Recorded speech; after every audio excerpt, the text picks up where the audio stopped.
Bienvenue, c'est le dernier épisode, direction Norwich, il est un peu plus de 19h30. Je suis encore en plein centre de Sheffield, on revient à la fin du dernier épisode au coup de sifflet final de Liverpool-Arsenal. Oups. Voilà, j'essaie de partir du centre de l'Angleterre vers la côte Est. 200 km pile, je vais essayer de faire environ la moitié ce soir. C'est parti pour Norwich, dernier stade, dernier club. Ça me fait un peu bizarre de me dire que c'est la fin quand même. Avant j'étais juste tête dans le guidon, j'allais d'une ville à l'autre et là je me dis bah ouais j'en ai une et après je rentre. Donc je pense que je filmerai et je laisserai au montage beaucoup d'éléments histoire d'en garder un maximum pour cette dernière. Et là ouais je pense que je vais prendre le bus pour aller à la sortie de Sheffield étant donné que j'ai 200 km à faire et qu'on est en fin de journée. Je vais mettre un coup de pouce comme ça. Bon, bilan des courses, je suis à peine sorti de Sheffield, il fait presque nuit. Donc je vais essayer un petit peu un rond-point, si ça marche pas, je ferai pas d'histoire, je mettrai ma tente. Et je commencerai demain matin, au moins je serai en bonne position pour partir vers Norwich. Donc à voir. Voilà, premier rond-point pour partir vers Norwich. J'indique Houghton pour l'instant, la sortie est juste là-bas. Là, la voiture qui arrive derrière là-bas, je crois qu'ils m'ont dit we pick you there. Je crois qu'ils faisaient le tour du rond-point, qu'ils allaient là-bas, qu'ils faisaient le tour de l'autre rond-point. Et peut-être que la voiture qui descend ici, elle me prend. On va voir ça dans quelques instants. Non, en fait, erreur de lecture de la trajectoire pour le défenseur français, c'était pas ça du tout. On continue. En fait, ils ont refait un tour du rond-point. Ils ont vraiment fait un tour du rond-point, retourné là-bas et revenu ici pour me jeter de l'eau. Voilà, ça servait qu'à ça en fait. Bon, ça va pas tarder à être la nuit noire, alors je vais me poser dans un pub qui est en bas de la route. Je demanderai où mettre ma tente et je prendrai la route pour Norwich demain. Ça va être plus prudent. Voilà, j'ai pu me poser dans un pub. Maintenant, je vais redescendre, poser ma tente un peu en bas de la vallée. Et essayer de pas me faire manger par des bêtes. Pour la dernière nuit, ce serait dommage. Voilà, donc je suis dans un grand champ, beaucoup de place, juste à côté de la route où j'ai été déposé tout à l'heure, donc je suis revenu un peu au point de départ, mais c'est là qu'il y a le meilleur endroit pour dormir. Donc j'espère que c'est le dernier dodo en camping sauvage en Angleterre, qu'après je vais enfin revoir la France et surtout arriver très vite à Norwich demain. On continue, bonne nuit. Donc voilà comment je suis installé pour ce qui va être, j'espère, la dernière nuit en Angleterre en camping sauvage. Demain à fond vers Norwich et j'espère pouvoir dormir en France demain soir. On voit ça demain. Voilà 9h25 aux alentours de Rotherham dans la banlieue, dans l'agglomération de Sheffield. J'espère que c'était la dernière nuit dans la tente. Maintenant je vais charger un peu le téléphone au pub avant de prendre définitivement, j'espère, la route de Norwich. 11h moins le quart, départ réel de la course. Je retourne au rond-point où j'étais hier soir. Souhaitez-moi un peu plus de réussite. Voilà, ça y est, je suis sorti de l'agglomération de Sheffield grâce à Wendy et Sue. Hello. Revoilà le karma, ce qui vient de se passer, accident de voiture en plein milieu entre deux ronds-points. La première voiture qui me prenait de la journée, il y avait un virage à droite. En bas, enfin c'était dans une descente, il y avait un virage à gauche, puis et une sortie à droite. La voiture, on était 4 voitures dans l'accident, la voiture tout devant a pris à piler pour tourner à droite. Donc les 3 sont rentrés derrière. Heureusement au moins il n'y a pas eu de blessé du tout. Maintenant il faut que je marche à peu près 1h30 pour trouver le prochain rond-point apparemment.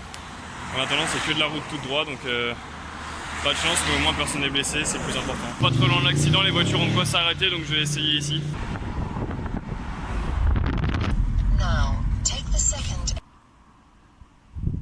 Voilà, la route est finie, maintenant j'aimerais bien ne plus m'arrêter et aller tout droit, straight. J'ai avancé pas mal de workshops jusqu'à Newark dans le sud. Hi sir, thank you. What's your name? Rob. Rob. Say hi to me. Oops. Hi everyone. Yeah. Thank you so much. Donc il me descend jusqu'à Newark, ça va me faire avancer d'une bonne cinquantaine de kilomètres. Newmark, me voilà à Newmark. Norwich, 150 km. Go. Celle-là c'est la meilleure, ce sera la meilleure de tout le voyage. Thank you so much.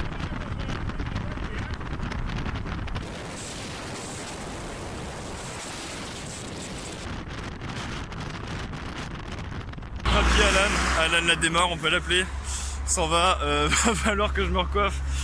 Purée, c'était vraiment une expérience, il me faut trouver une voiture comme ça quand j'aurai 60 ans. Bon bah voilà, retour à la vie normale, on continue le stop. J'ai regardé la première chute de Norwich. Norwich, 104 km. Merci Papy Alan. En tout cas, ça, avec l'entrée sur le terrain à Everton, c'était le meilleur moment du voyage. On va prendre un peu d'eau maintenant. Je suis quasiment sur la côte est de l'Angleterre là.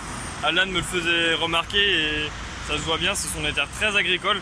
Il y a beaucoup de tracteurs à passer sur le rond-point ici. 17h24, Norwich, 83 km. This way.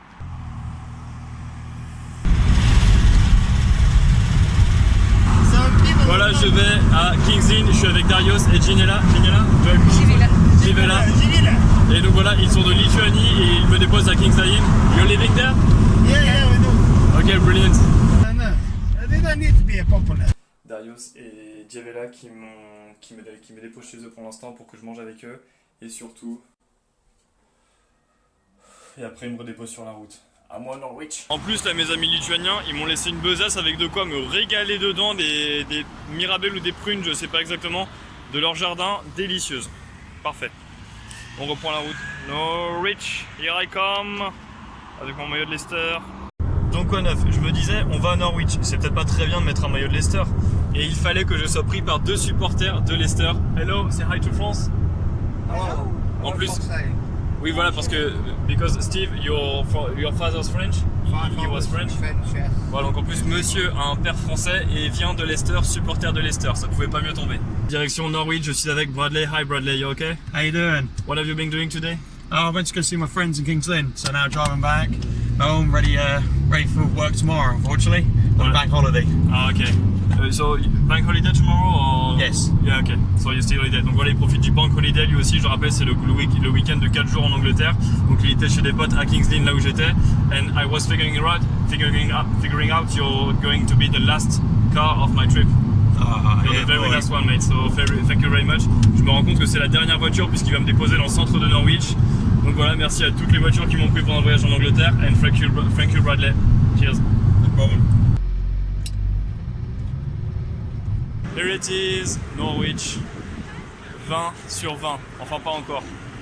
Il y a un stade à aller chercher, Je vais d'abord profiter un peu de... Yes, Leicester fan. J'arrive avec mon maillot de Leicester, comme un gagnant. Il y a un dernier stade à aller chercher, mais d'abord je vais profiter un peu de la ville, ça a l'air mignon.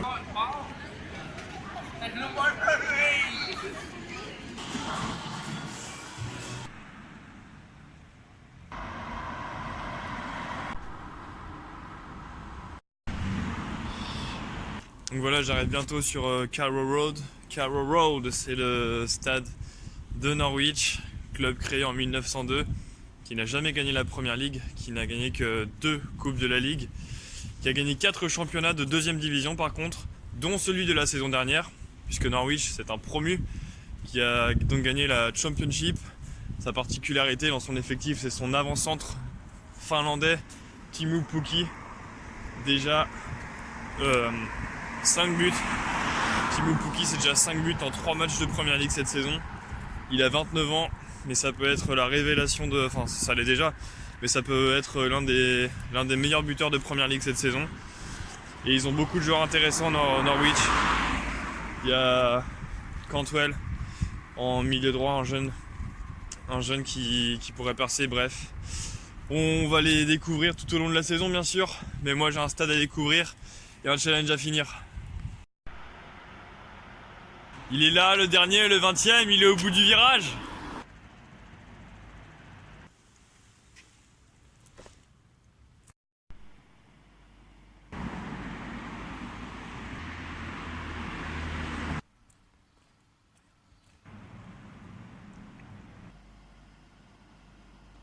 Voilà, ça se termine ici à Carrow Road, à Norwich. C'est pas le stade le plus impressionnant, mais c'est l'un des 20 stades de la saison. C'est le club qui a terminé premier de 2e division l'an dernier et qui fait déjà un très bon début de saison en Première Ligue. On va les suivre comme le reste des équipes, comme le reste du championnat. Et le championnat va être passionnant. Il est déjà depuis le début, il va l'être jusqu'au bout, jusqu'en mai 2020. Ça va être un championnat absolument magnifique. J'ai pas vraiment prévu de fin pour dire comment je terminais ce voyage. Enfin, j'ai pas écrit de fin. Et si j'ai voulu le faire, ce voyage, c'est parce que quand j'ai été à Leicester en 2016, c'était après qu'ils étaient champions, et je m'étais dit, mais j'avais été au stade pour aller voir comme ça, C'était une équipe qui me rendait curieux, étant donné qu'ils allaient faire la Ligue des Champions avec leur petite équipe. Je me disais, waouh, c'est quand j'ai été là-bas, je me suis dit, j'ai vu le stade, la ville, les gens qui parlaient que de ça. Et je me disais, ouais, c'est là qu'ils l'ont fait, c'est là qu'il y a eu cette équipe que je connaissais pas il y a un an et qui a été champion. Je connaissais le club à peine de nom. Et le fait d'être là, de sentir cette atmosphère, cette magie, ça se ressentait. Et c'est à partir de là que je suis tombé amoureux du football anglais parce que je me disais, mais là-bas, il y a tellement de passion, d'engouement pour le foot que tout est possible. Tout est possible dans le football anglais. Je me dis, peut-être que demain ce sera Bournemouth qui fera ça. Bournemouth, ils ont une équipe solide. Peut-être que ce seront eux qui auront l'étincelle l'année prochaine. Ce seront eux qui auront cette solidité collective incroyable et qui tireront le meilleur de leur équipe au point de refaire ça. Et je me disais, bah ouais, il y a tellement de richesse dans le football anglais. Ça vient de l'histoire du football anglais, ça vient de la ferveur des fans. Cette ferveur, elle vient du fait qu'il y a tellement de clubs dans un pays plus petit que la France. Il y a au moins 4 divisions professionnelles, il y a tellement d'engouement, ça crée une atmosphère ça crée une ferveur inégalable.